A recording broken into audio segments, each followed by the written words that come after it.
Hello, everybody. It's your favorite professor. What's my name?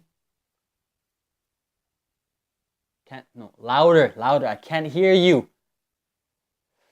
Kyle, exactly. And I always receive good questions from my students. And I received this question last week from a student. I don't remember exactly what she asked me, but I think the question was, there was a sentence and she wanted to know, Profe, there should be a that in this sentence, shouldn't there be? And it was a very good question because it is very true. Certain sentences where in Spanish you guys would need to put que, we don't need to in English, and we like to call this the ghost that. So that in this case is a relative pronoun, and in this case it's a ghost. It's there, but it's not there at the same time. You guys cannot do this in Spanish, but in English we can. Let's take a look at some examples of where the ghost that can be applied and other examples where it cannot be applied, and you will see the pattern. So I have my red marker here. Let's take a look at these sentences. The first sentence is, that's the car that I bought. That's the car that I bought. Now, I'm a gringo. I'm a Canadian gringo. Do I normally say this? No. Why? Because whenever we can use the ghost that, gringos are going to use the ghost that. So what do I say? I say, that's the car. It's now a ghost. That's the car I bought. That's the car I bought. Now, there's going to be something that you notice after that. What do you notice? What type of word is after that? It looks like there is a subject after that. There is a subject right here.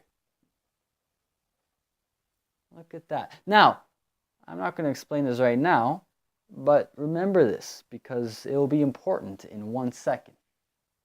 The next sentence is very similar, very, very similar, but there's one key difference. That's the car that ran me over. So this is me. Here's the car. Ran me over. So that's the car that ran me over. Now, I'm a gringo. I'm a Canadian gringo. Would I normally say this? What do you think? Yes or no? Yes, I would normally say this. And why? Why? You're going to say, why? Profe, you just told me that in this sentence, which is very similar, that I can use a ghost that. Well, it's true, but there's a key difference here. Did you notice the key difference? Did you remember what I told you to remember for a later time? You did. Very good. You are a very attentive student. You'll notice after that, this relative pronoun, that there is no subject. There's no subject here. Nothing. There's no Carlos, there's no I, there's no you, there's no we, there's no children, there's no dogs. There's no subject. No subject. So, as a gringo, can I say that's the car. I don't have a that here. Forgive me. That's the car ran me over. Now, maybe for you guys, you can't tell, but as a gringo, that sounds horrible. That's the car ran me over. Does not make any sense. I cannot do that. So that is the rule with these ghost that's, is that after there must be a subject. If not, it doesn't sound good, it does not work, it cannot be done. So let's move on to these next examples. He's the guy that Sheila dated. So, as a gringo, I'm a Canadian gringo, can I say this? Or do I say something else more often? What do you think?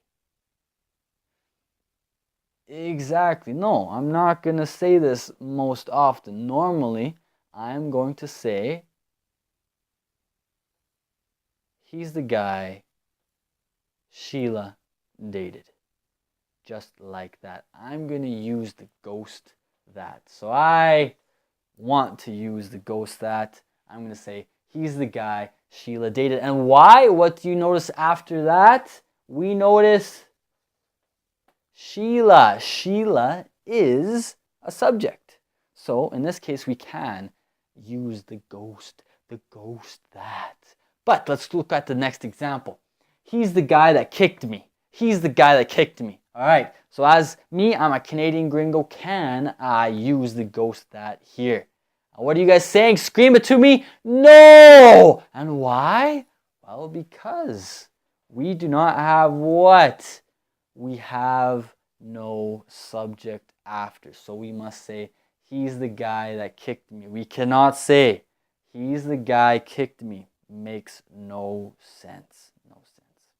All right, and this is why and when. Well, not really why.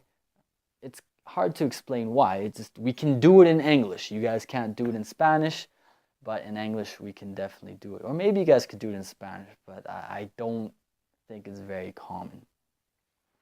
But in English, very, very common.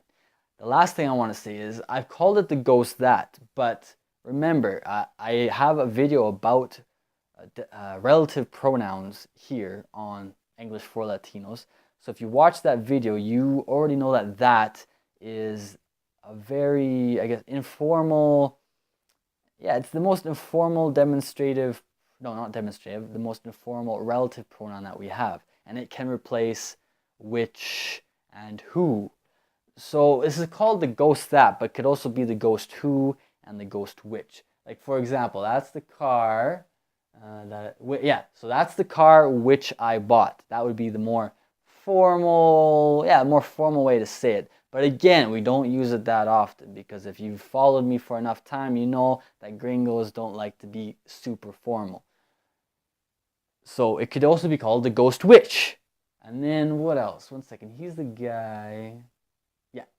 He's the guy who Sheila dated. So that, in this case, it is a more informal way of saying, that is a more informal way of saying who. So this could also be the ghost who. But remember, most of the time, if gringos have a choice, we're going to use the most informal way. So for now, I'm calling it the ghost that. But of course, it could be the ghost which and the ghost who. And that is that. Makes sense? I hope it does. And definitely start using this because it's something that we do a lot. And even if you don't want to use it, you want to be more proper, go ahead. But you're going to have to get used to this because gringos, we do this a lot. So leave your questions and commentaries below and like the video if it was useful, if it helped you. And subscribe to the channel if you haven't already subscribed. And as always, I'll talk to you soon, my dear, dear students.